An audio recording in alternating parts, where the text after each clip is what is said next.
we're not dealing with fake news. We're dealing with false prophecy. We're dealing with false teachers and false prophets in media.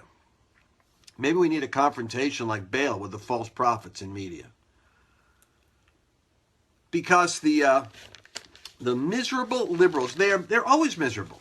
Nothing is ever good. They're never happy. They're always protesting. And the other thing about a liberal, a real crazy liberal, like progressive wacko liberal, is they can't live life in slices.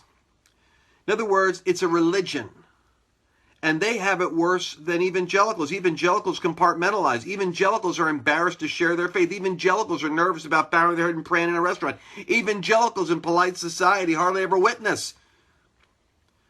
But a true progressive, they'll interrupt the football game to make a political statement. They'll interrupt the Golden Globes to make a political statement. And they'll invade your inauguration to make a political statement because they're miserable 24 hours a day. I'll tell you what's going to happen. I'm prophesying a couple of millionaires and billionaires. I think the Lord was showing me tonight when I was sitting there. The Lord said, listen, what do you want?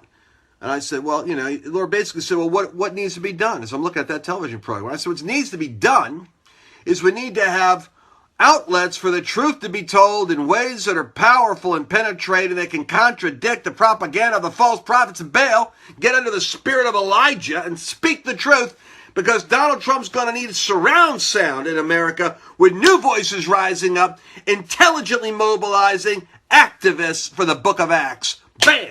To deal with that false prophets, the false prophets.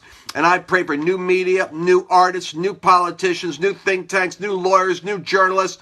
And we're going to grab the sound waves over the heavens. We're going to grab the eyeballs going through the internet. And we're going to, just like Trump did in politics, we're going to see done for a reformation where truth will overcome evil.